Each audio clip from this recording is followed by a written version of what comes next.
You are listening to Alex Nanlohi Podcast, to know the Lord and to make Him known.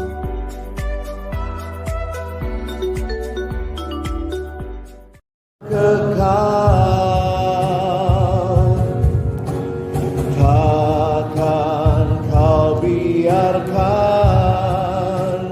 aku melangkah hanya sendirian. Kau selalu ada bagiku, sebab kau Bapa-Ku, Bapa yang kekal. Mari semua tunduk kepala, kita berdoa. Siang hari ini kami merindukan ketika kami bersama-sama akan membuka firman-Mu ya Tuhan. Bukalah juga hati kami.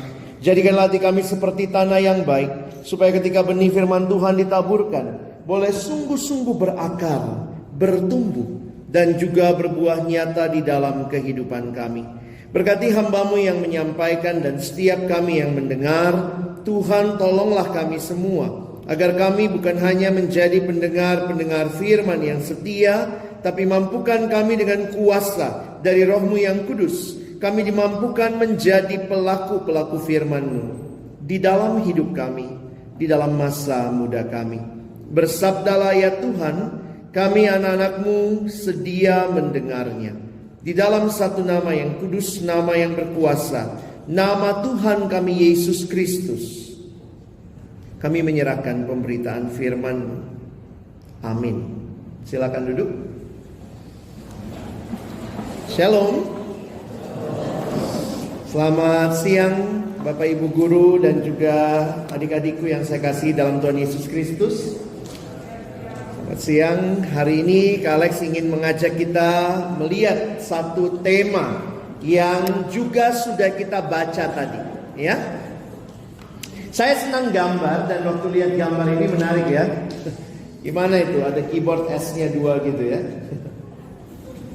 Searching for the answer to life, Jesus, you have found Him. Kita akan melihat apa yang dimaksud dengan ayat ini. Tadi kita sudah membaca, jadi Kak Alex tidak ajak kita baca lagi. Hari ini saya mau fokus hanya kepada ayat 6 saja. Kalau kalian perhatikan Injil Yohanes terbagi 2 bagian besar. Ada bagian Yesus ngomong sama orang banyak. Itu kira-kira kalau kita lihat dari pasal yang pertama sampai pasal 12. Lalu nanti ada bagian Yesus ngomong hanya sama para murid. Itu mulai pasal 12, mulai 13-nya sampai pasal yang ke-17. Jadi yang kita baca hari ini, Yohanes 14, itu Yesus lagi bicara kepada para murid. Apa yang Yesus sampaikan? Teman-teman kalau perhatikan, kenapa Kak Alex kasih warna merah? Merah ini menyatakan Jesus words. Ini kata-katanya Yesus. Dia akan segera pergi meninggalkan para murid, sehingga murid-muridnya gelisah. Makanya Tuhan Yesus bilang apa? Jangan gelisah hatimu, percayalah kepada Allah. Di tengah-tengah situasi seperti ini, lihat nih, muridnya Thomas, sang peragu, dia tanya, Tuhan, kami tidak tahu kemana Engkau pergi. Jadi bagaimana kami tahu jalan ke situ? Dan perhatikan jawaban Yesus, itulah yang jadi tema kita. Kata Yesus kepadanya, akulah jalan dan kebenaran dan hidup. Perhatikan kalimatnya, tidak ada seorang pun yang datang kepada Bapa kalau tidak melalui aku. Thomas' question is about direction. Where should we go? Jesus' answer is more about relationship. Do you have relationship with me? If you already have that relationship, then you know. Ayat 7 kita baca sama-sama ya, 1-2 ya. Sekiranya kamu mengenal aku, pasti kamu juga mengenal Bapakku. Sekarang ini kamu mengenal Dia dan kamu telah melihat Dia. Banyak orang mau datang ke Tuhan. Tuhan katanya tinggalnya di surga. Heaven is God's place.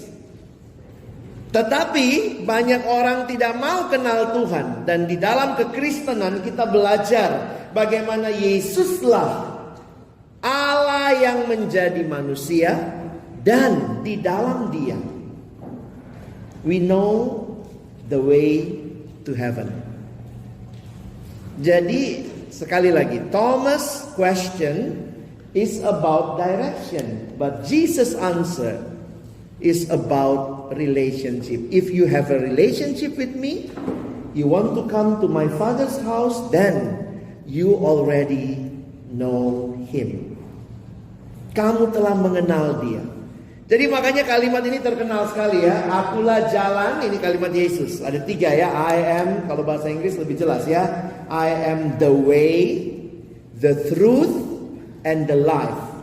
Ada partikel the-nya di depan ya. Participle the way, the truth, and the life. It means Jesus is the only way. The only truth.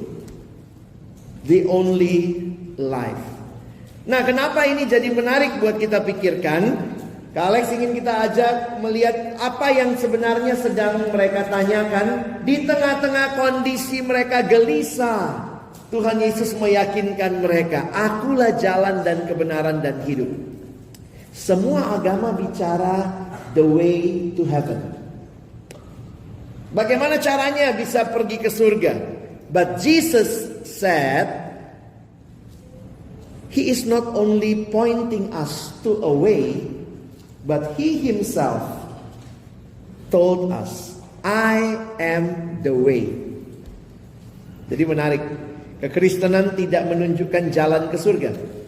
Karena kekristenan menyatakan ada satu pribadi yang mengatakan dirinya lah jalan ke surga. Jadi bicara righteous path, Jesus is the one. Dialah jalan itu. Nah, bagaimana kita menghayati ini? Teman-teman pernah salah jalan nggak? Ya, mungkin ada yang pernah, ada yang enggak. Atau mungkin bukan kamu lah, supirmu lah salah jalan gitu ya. Biasanya orang kalau salah jalan ngapain? Nanya, balik, make a U-turn gitu ya. Dalam hidup selalu ada pilihan. Tapi kalau pilihannya adalah ini, jalan mana yang kamu pilih? Jangan cari di mana ya, kalian juga nggak tahu nih ya. Saya cuma dapat gambarnya. In our life, we want to know the way to heaven. Sampai ada pernah saya lihat anak remaja pakai baju tulisannya begini: masa kecil bahagia, masa muda foya-foya, tua kaya raya, mati masuk surga. Wah, kalau ada jalan kayak gini, Kak Alex yang daftar pertama. But life is not about that. Kita diberitahukan melalui Alkitab, Jesus is the only way. That is John chapter 14 verse 6. Kalimatnya tadi saya katakan, I am the way and the truth and the life. Kalimat keduanya menarik. No one comes to the Father except through me. Tidak ada yang sampai kepada Bapa kalau tidak melalui aku. Maka kekristenan meyakini dari kalimat Yesus ini bahwa Jesus is the only way. Coba kalau kalian mau ke rumah Kak Alex ya, misalnya ya. Saya tinggal di daerah banjir, teman-teman ya. Tadi makasih Bu udah doain. Awal bulan ini, awal tahun ini aja saya udah 5 kali jalanan rumah saya kebanjiran. Saya tinggal di daerah Kelapa Gading. Jadi udah terkenal lah, kalau banjir pasti masuk TV. Memang nggak masuk ke rumah, tapi di jalan itu sudah sampai sepaha begitu ya, susah akses kemana-mana. Nah, coba kalau kalian mau datang ke rumah Kak Alex, saya mau tanya, siapa yang menentukan kalian boleh masuk ke rumah saya? Saya yang punya rumah atau kamu yang mau datang? Yang punya rumah ya? Nggak ada. Kak Alex saya nggak mau tahu, pokoknya besok gua datang, bukain ya. Rumah-rumah gua. Sekarang surga rumahnya siapa? Tuhan. Yang menentukan kamu datang ke sana siapa? Kamu yang mau datang apa Tuhan yang punya? Tuhan yang punya. Kamu gak bisa bilang, oh Tuhan saya mau pakai caraku datang ke surgamu. Ada orang bilang, oh kumpulkan banyak-banyak perbuatan baik, nanti kita bawa perbuatan baik, tukar password di pintu surga. No. Kalimat Yesus menarik. Akulah jalan, kebenaran dan hidup. Tidak ada seorang pun yang datang kepada Bapa kecuali kalau tidak melalui aku. Jadi Yesuslah jalan satu-satunya yang Allah pilih buat engkau dan saya datang kepada Dia. Sampai di pintu surga, passwordnya Jesus. Pertanyaannya begini, kenapa Yesus bisa jadi satu-satunya jalan? Ada yang bilang, Kristen kok sombong banget sih? Why Jesus is the only way? Saya ingin kasih dua alasan, ya. Dua alasan. Yang pertama,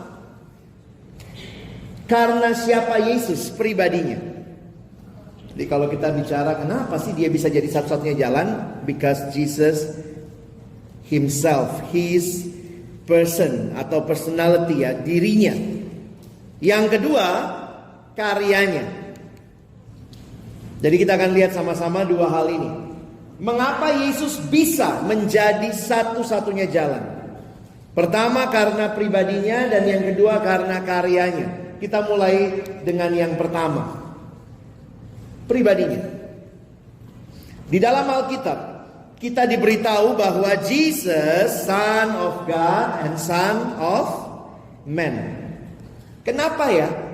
Kalau manusia mau selamat, kenapa kita membutuhkan juru selamat yang harus fully God, fully human? Dan Yesus dinyatakan dia fully God, fully human. Mengapa harus fully God, fully human? Kita lihat yang pertama dulu, fully God. Yesus adalah sepenuhnya Allah. Ada satu ayat yang Kak Alex perenungkan di dalam perjanjian lama. Waktu kita renungkan jadi menarik untuk dilihat ya. Kenapa dia harus sepenuhnya Allah? Karena keselamatan adalah dari Tuhan. Dosa itu masalah kita, tapi jawabannya bukan dari kita. Keselamatan di dalam Alkitab itu dari Tuhan. Karena itu perhatikan Matius pasal 1 ayat 21, kalimat malaikat kepada Yusuf. Yusuf waktu itu mau berniat menceraikan Maria diam-diam. Malaikat bilang apa? Ia akan melahirkan anak laki-laki. Maksudnya Maria akan melahirkan anak laki-laki dan engkau akan menamakan dia Yesus, karena dialah yang akan menyelamatkan umatnya dari dosa mereka. Kalau kalian mendengar istilah anak Allah, jangan berpikir hubungan biologis. Karena anak Allah bicara bahwa dia punya karakter yang sama dengan bapaknya. Coba kalau Kak Alex lihat, kalian anak mana? Anak Dian Harapan. Ada gak yang nanya, mana mama Dian Harapan? Gak ada kan? Mana mama Deha? Oh dia anak kelas 3. Maksudnya dia anak kelas 12. Gak ada yang nanya, mana mama 12? Waktu dibicarakan tentang anak Allah, berarti dia adalah Allah sendiri. Karena punya kualitas yang sama. Dan Yesus ini yang menyelamatkan. Why he can save us? Because he is God. But at the same time, we need also Jesus as fully human. Dia harus manusia seutuhnya. Kenapa? Ada yang bilang begini, kalau menyelamatin semut ya mesti jadi semut gitu kali ya. Bisa nggak kita bilang kamu mau nyelamatin semut? Pernah lihat semut lagi berderet-deret, terus di depan mungkin ada air, terus kamu semut kiri gitu ya, kamu pakai tangan mungkin nolongin begitu. Paling gampang katanya adalah jadi semut lalu talk to them. Ini yang Alkitab katakan kepada kita. Kita baca Ibrani 2. Oh sorry, warnanya terlalu suram ya, Kak Alex bacain. Ibrani 2:17-18. Ini berarti bahwa ia harus menjadi sama dengan saudara-saudaranya dalam segala hal. Dan dengan itu ia dapat menjadi imam agung yang setia dan berbelas kasihan. dengan pelayanannya itu dosa manusia dapat diampuni. Dan karena ia sendiri pernah menderita dan dicobai, ia dapat menolong orang-orang yang terkena cobaan, sebab ia sendiri pernah dicobai dan menderita. We have a Savior who is fully God and fully human, yang bisa merasakan pergumulan kita, tapi dia tidak berdosa, dan karena itu dia bisa menyelamatkan kita, karena dia sungguh-sungguh Allah yang sejati.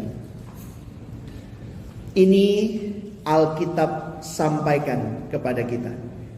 Kalau kita bilang kenapa Yesus bisa jadi jalan satu-satunya, kebenaran satu-satunya, kehidupan satu-satunya. 3 hal itu kita nggak punya. Kita nggak tahu jalan yang benar, kita nggak punya kebenaran, kita pun tidak punya kehidupan. Dalam dosa dikatakan kita mati. Tapi Tuhan menyatakan di dalam dirinya. Terakhir yang kedua, not only his as a person, dia Allah yang manusia, yang Allah yang manusia, satu kesatuan di dalam diri Yesus, tetapi karyanya. Kalex senang mitologi Yunani. Saya suka nonton mitologi Yunani atau baca bukunya. Mungkin kalau ada yang senang juga bisa nonton di TEDx ya, TED gitu, education itu banyak mitologi Yunani. Dan lucunya gini, ada dewa-dewi yang berantem, ada dewa jealousin manusia, ada dewi jealousin manusia. Dewa kerjaannya baperin manusia gitu. Ya. Waktu saya lihat begitu, gila juga nih dewa ya. Kemarin waktu itu lihat tentang Echo ya. Lalu kemudian Hera marah sama si Echo. Echo kan cantik banget ya, tapi ngomong mulu. Akhirnya dewi baper gitu ya. Dia kutuk si Echo. Makanya Echo cuma bisa mengulangi suku kata terakhir. Tahu ya Echo ya, itu cantik banget. Tapi kemudian dia akhirnya cuma bisa ngomong, apa sih? Si. Kenapa lu? Ya, dia jadi Echo, kalau bahasa kita gemam, ya. Jadi waktu saya lihat gini, ya ampun, ngapain Dewi cuman baperin manusia? Kesel dia, cantik banget nih orang gitu ya. Karena waktu itu katanya Hera lagi cari suaminya, dia tanya sama si Echo berisik gitu, ngomong terus gitu ya. Akhirnya dia dikutuk.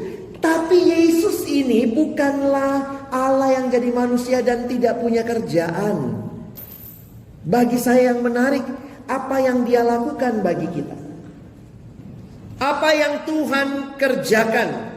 Perhatikan Kejadian 3:15. Di Kejadian 3:15 dikatakan, aku akan mengadakan permusuhan antara engkau dan perempuan ini, antara keturunanmu dan keturunannya akan meremukkan kepalamu dan engkau akan meremukkan tumitnya. Ini perseteruan yang sampai hari ini kita lihat terjadi antara manusia dengan si iblis. Dan kalau kita lihat betapa mengerikannya dosa, manusia terpisah dengan Allah. Dosa digambarkan begitu membelenggu manusia. Yesus tidak datang ke dalam dunia untuk studi tour, studi banding, live in, bukan. Dia nggak jalan-jalan, tapi dia datang untuk membebaskan kita dari dosa. Dosa itu membelenggu ya. Sama seperti gravitasi itu punya hukum. Setiap benda yang masih dalam wilayah gravitasi, mau dilempar setinggi apapun ke atas, jatuhnya pasti ke bawah. Demikian juga dosa. Manusia terikat kepada dosa. Hal yang paling baik pun dikatakan seperti kain kotor. Ada yang terikat dengan hal-hal seperti ini. Nah, ini hal-hal yang buruk ya. Tapi ada juga yang terikat sama hal-hal yang tanda kutip baik. Baik gak sih punya handphone? Baik dong gitu ya. Tapi dengan handphone itu banyak yang jatuh dalam dosa. Baik main lupa waktu, akses pornografi, dari handphonemu nonton drama Korea gak ada habisnya, begitu ya. Boleh gak sih nonton drama Korea? Boleh, tapi kalau kecanduan udah ngeri itu. Katanya ini smartphone, tapi banyak yang make jadi goblok. Ini mungkin goblok phone namanya sekarang ya. Not smart. If you are smart, then you are the master of your phone, not the phone mastering yourself. Banyak yang terjebak dengan pornografi juga. Jadi ini realita manusia. Di dalam dosa, dosa membawa ketidakpastian, kegalauan, dan semua ini menjadi satu realita yang manusia alami. Karena itu kitab Roma mengatakan, upah dosa adalah maut. Nah, kenapa Yesus datang? Apa karyanya? Teman-teman, Kak Alex pertama kali dapat gambar ini di satu gereja. Kalau kalian lihat, ini kalau kalian googling judulnya Peter Drowning. Petrus tenggelam. Jadi sebenarnya ini sudut pandangnya Petrus ya. Petrusnya lagi tenggelam masuk ke dalam air, lalu dia lihat ke atas, di luar air ada Yesus mengulurkan tangan. Jangan salah lihat, jangan kau bilang, oh Yesus tenggelam. Enggak, bukan. Ini Peter yang drowning, lalu kemudian di atas air ini Tuhan Yesus. Apa yang saya pelajari dari fakta ini? Manusia tidak dapat selamatkan dirinya sendiri. Karena itu kalau kalian pelajari lagi tadi ayat Alkitab, keselamatan itu dari Tuhan.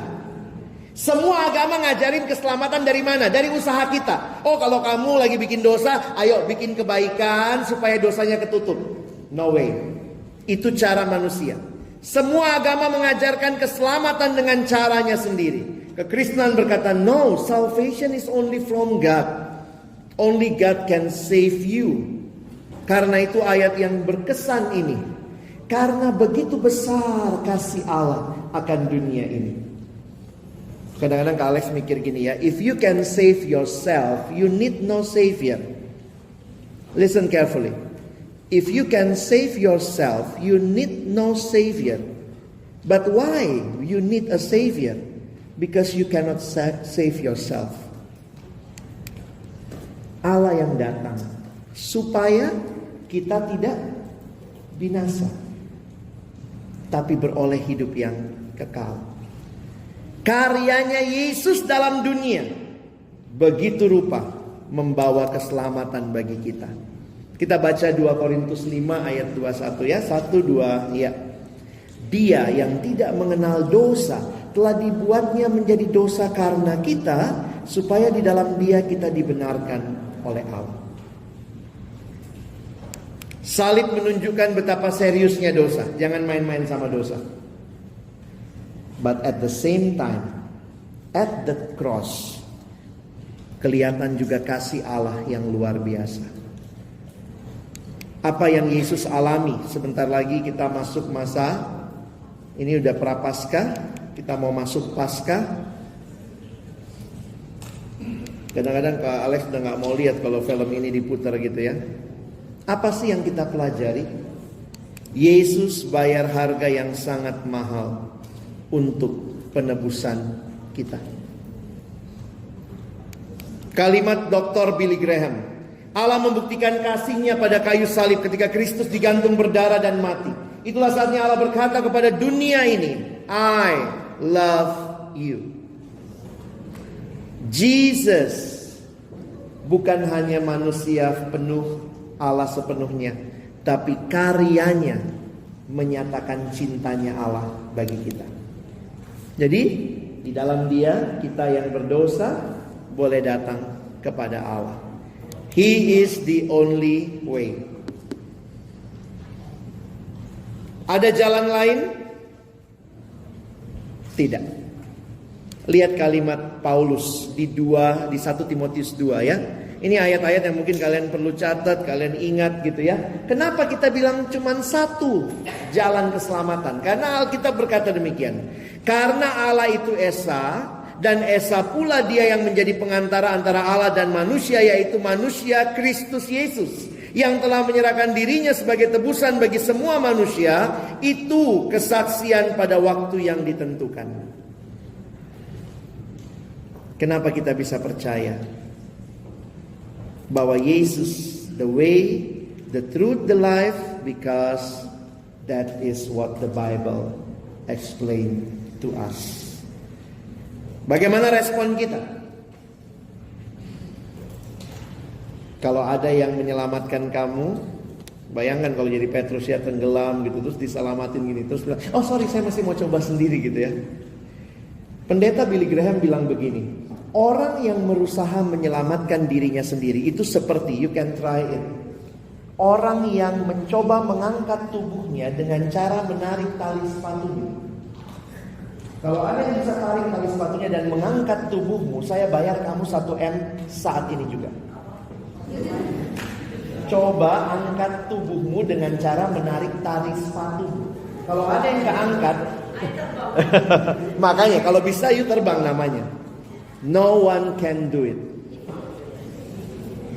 That's why, because we are not the Savior, we need to believe in Jesus as the one and only Lord and Savior.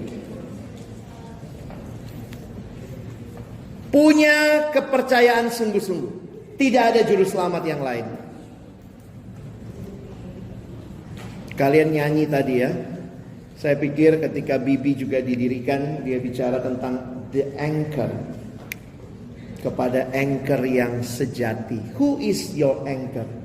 Do you need more than one anchor? I think no.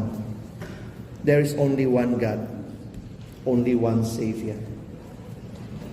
Yang kedua, bukan cuma terima dia dalam hidup kita.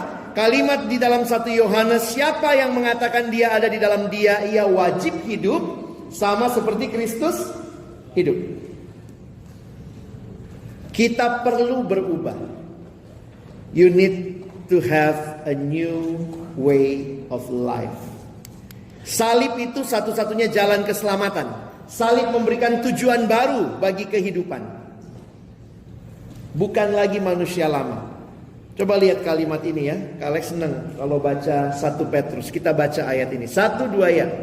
Sebab kamu tahu bahwa kamu telah ditebus dari cara hidupmu yang sia-sia, yang kamu warisi dari nenek moyangmu itu, bukan dengan barang yang fana, bukan pula dengan perak atau emas, melainkan dengan darah yang mahal, yaitu darah Kristus, yang sama seperti darah anak domba, yang tak bernoda dan tak bercacat. Gimana harusnya hidup kita? Dibayar lunas loh. Aku telah dibayar lunas. Paulus memahami betul hal ini. Coba lihat kalimat Paulus ya. Ya kita baca 1, 2 ya. Sebab kamu telah dibeli dan harganya telah lunas dibayar. Karena itu, pernah sekolah minggu ya? Anak sekolah minggu nyanyi, hati-hati gunakan tanganmu, plot, plot. Kenapa tangan hati-hati digunakan? Kamu sudah ditebus, harganya lunas dibayar. Pakai tanganmu memuliakan Tuhan. Kalau Kak Alex beli benda ini pointer, saya beli benda ini. Maka siapa yang harus benda ini lainnya? Penciptanya, pembeli. Harusnya dia melayani saya. Kalau Tuhan sudah bayar lunas dosamu, apa respon?